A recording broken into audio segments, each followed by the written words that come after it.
Hey everyone, it's me, Seraph, and I love Japan. Welcome to another episode of Good Music Weekends, the show where I talk about albums worth loving. So the Grammys just happened, the biggest celebration of musical achievement over the last year that somehow doesn't really celebrate anything. Macklemore and Ryan Lewis. And every year, I will still watch it, if anything, so I can at least shit on Somber. But this year felt very safe and unproblematic. I don't think there was really much of any buzz this year, positive or negative, and that's especially true for the 5 Grammys won by Kendrick Lamar. I feel like the Academy has just been tripping over themselves trying to make up for Kendrick's infamous losses on his run from Good Kid to Damn, and while I'm not mad that GNX won Rap Album of the Year, I definitely feel like there were some better picks. Let God Sort 'Em Out, maybe the new Jid, Glorilla was there too, and the subject of today's video, Tyler the Creator's Chromacopia, because if there's one rapper a skinny white boy with a music channel is legally required to talk about, it's Tyler.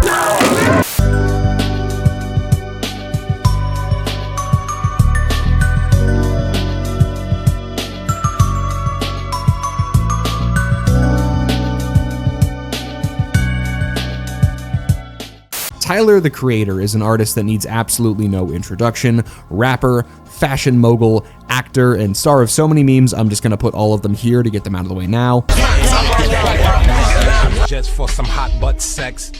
Tyler's growth from Eminem-inspired shock rapper to an emotionally vulnerable, chaotic good Kanye West is one of the biggest artistic evolutions in the history of hip-hop, and Chromacopia might just be the biggest example of that. I distinctly remember the hype around this album like it was yesterday, probably because of just how fast the rollout was. Like, the span of time between the first hints of this thing dropping and the whole album coming out was less than 2 weeks. I remember really loving this thing when it first released, but as time has gone on, I think that Chromacopia has only gotten stronger since its release. When this thing came out, Tyler was coming off of an incredibly successful run of reinventing his image with Flower Boy, Igor, and Call Me If You Get Lost. And I feel like on that last project, Tyler was stepping away from conceptuality and more into his earlier Wolf-era displays of creativity, throwing everything at the wall, letting you see exactly what makes him a creator. But I feel like Chromacopia gives us the best of both worlds. In terms of the sonic palette on display here, it's all over the place. You've got elements of psych rock with NOID sample, in-your-face aggression like on I Killed You, and bedroom pop like Judge Judy. For the most part, I think those styles are done remarkably well. Stuff like Darling I and the dirty southern rap-inspired Sticky are some of Tyler's stickiest tracks. Now, if this same diversity was there on something as story-driven as Igor, I think that album would be far worse, but on Chromacopia, the conceptuality isn't guided by its characters, it's by Tyler himself. The breakneck pacing is pretty intentional and honestly, I feel like a little reflective of Tyler's healing process. In case you need to get up to speed on the concept of this album, this record is essentially Tyler the Creator's healing record, and a case study for why Mr. Morale is actually Kendrick's second best album. This album deals with themes like Tyler's age, his trouble with monogamy, his constant paranoia, his relationship with his parents, just to name a few. Your dad's here.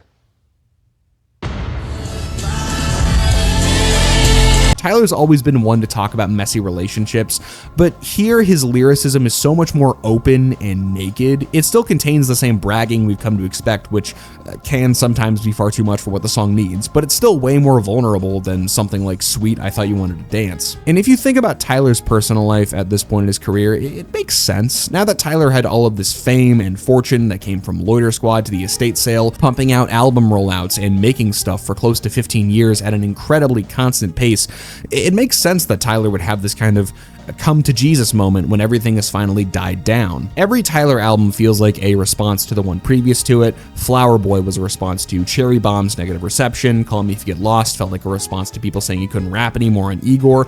But Chromacopia doesn't feel like a direct response to the previous album. Instead, it feels like a response to his entire career. This album takes so many notes from so many pockets of his catalog, whether that's the horrorcore of Bastard or the neo-soul direction like on Igor. Chromacopia feels like Tyler taking a look at his entire discography and dismantling it. If you go back and listen to the first 6 albums of his career, Tyler is always playing a character. Igor, Wolf Haley, whatever the fuck he was doing on Bastard. I hate when Slithermen take over my thoughts.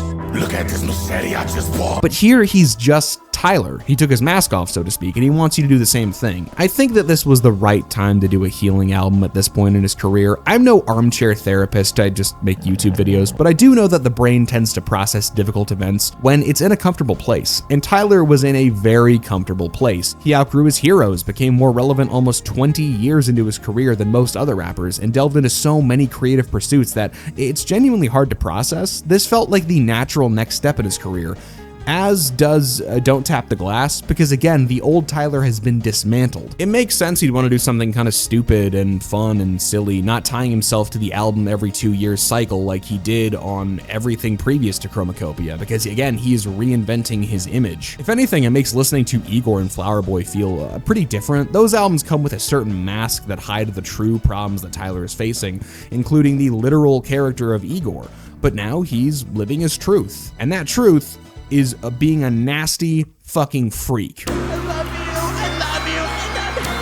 As time goes on and Chromacopia ages, I think it's only going to be seen as more and more relevant as it influences both Tyler and the musical scene in general. If you haven't heard this album, listen to it. And if you have, listen to it again. This has been Tyler the Creator, Chromacopia. Thank you for watching.